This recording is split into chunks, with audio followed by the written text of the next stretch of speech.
Hi, I'm Greg, and welcome to My Gregarious World.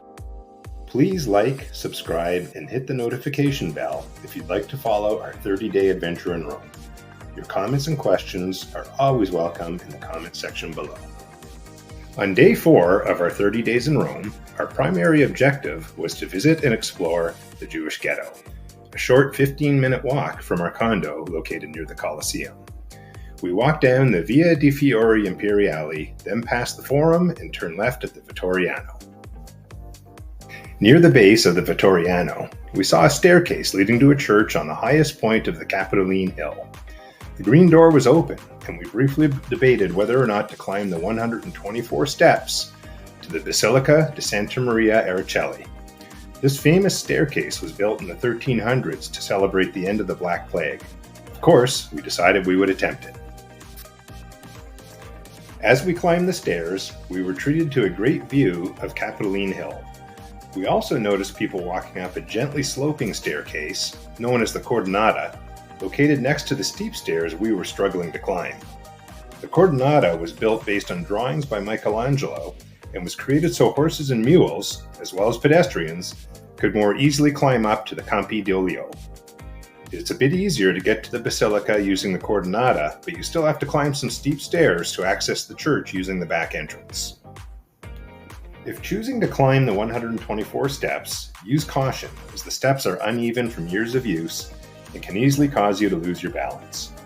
We stayed to the side so we could hold onto the walls of the staircase and were breathing hard by the time we reached the top. The facade is plain and underwhelming, but as we entered the green doors of the Basilica of St. Mary of the Altar of Heaven, we were surprised by the grandeur of this church. The coffered wood ceiling was covered in gold. Dozens of sparkling chandeliers led up to and surrounded the altar. On the altar is the must-see image of the Madonna Aracoeli, Our Lady of the Golden Hands, a Byzantine icon from the 10th or 11th century. The church was fairly empty in the early morning hours, but we noticed many locals entering a small chapel to the left of the altar. We followed and unexpectedly came upon the Chapel of the Bambino. This chapel displays a small wooden icon of the infant Jesus swaddled in gold. It is believed to have healing powers. The sculpture was carved from a single piece of wood taken from the Garden of Gethsemane. Unfortunately, the original was stolen in 1994, so this one is a copy. Yet people were still in the chapel, emotional, praying, with some writing and leaving behind notes to the Holy Child.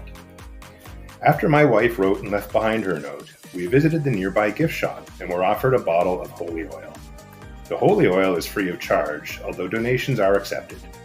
They asked that we take the oil only if in need. We then left the Basilica, descending the same 124 steps to street level. Because of the unevenness of the stairs, we were extra careful walking down. Next to Michelangelo's Cordonata is the Insula dell'Aracoeli. These are the early remains of public housing, similar to apartment buildings that were common in ancient Rome. It's easy to walk past this room, but there is a very colorful fresco that caught our eye, which depicts Christ descending from the cross. It was interesting to look down about 9 meters below current ground level to see remnants of what were the businesses and shops below the ancient apartment buildings. Continuing on our way to the Jewish Ghetto, we stopped to see the Marcellus Theatre archaeological site. Built in 13 BC, this mini Colosseum predates the actual Colosseum and could hold 20,000 people. Now it's used for summer concerts, and the upper floors contain some of the most expensive apartments in Rome. It's rarely crowded here. The signage is good, and the ruins located around it are interesting to see. Next to the Marcellus Theatre is the Basilica of San Nicola in Carcere. St. Nicholas in prison is built on the site of 3 temples, which are incorporated into the foundation of the current church. There are excavations that can be toured by descending a staircase under the altar, and there is a minimal charge to visit the underground area.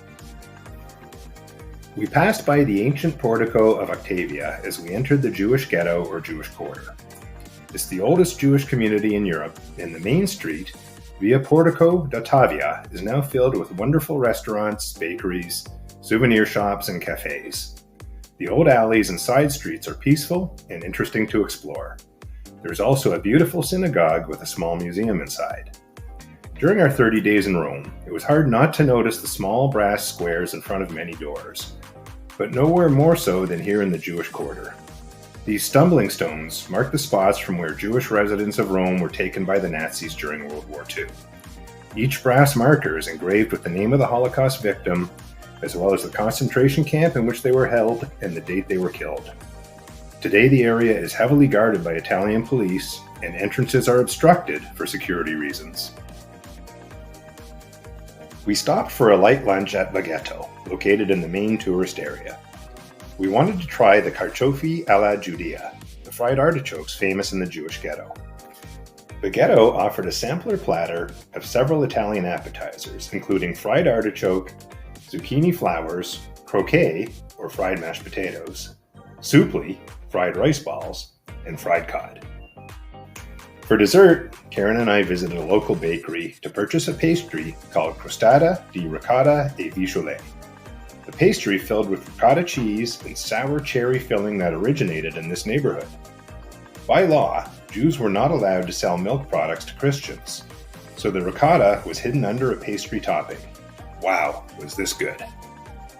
As we were leaving the Jewish quarter for the day, we stopped by the Piazza Mattei to see the turtle fountain made famous because of the whimsical bronze turtles at the top of the fountain. These turtles were added by Bernini during a restoration that took place about a century after the fountain was constructed. So, if you're following the Bernini trail, this is a must-see. Unfortunately, the turtles on the fountain are all reproductions. The originals were first stolen in 1944, then found, then one was stolen again in 1979 and never found. So the 3 surviving originals are now on display in the Capitoline museums. As we were walking back to our condo to get ready for dinner, we stopped for a drink from a Nozzoni. I found it handy to carry a collapsible cup in my backpack. These little fountains were all around Rome, and the cup came in handy when we were thirsty. After going back to our Airbnb to change clothes for dinner, we walked to Dolci in Fundo, a restaurant tucked away in the Campitelli district of Rome. Once we were seated, we ordered a bottle of sparkling water and 2 Peroni beers, as well as an appetizer of supli and tomato bruschetta.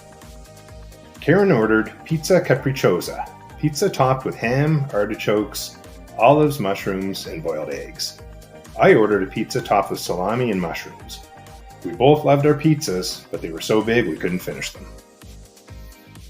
During her pre-trip research, Karen read on several blogs that it's considered bad form in Italy to share a pizza or to take leftovers home.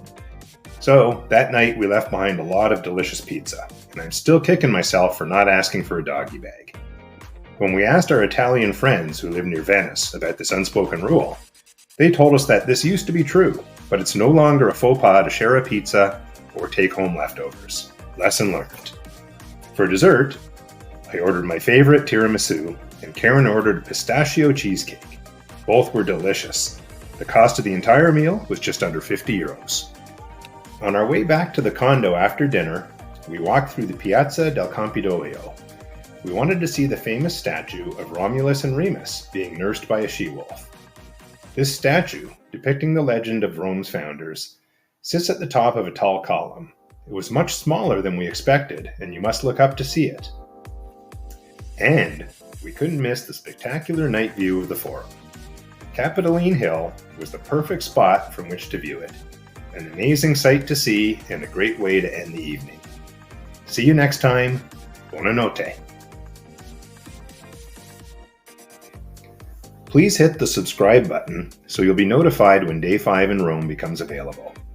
Day 5 highlights include the Bernini Angels at the Basilica Sant'Andrea della Frate, Trevi Fountain, the Spanish Steps, and our first visit to an Italian McDonald's.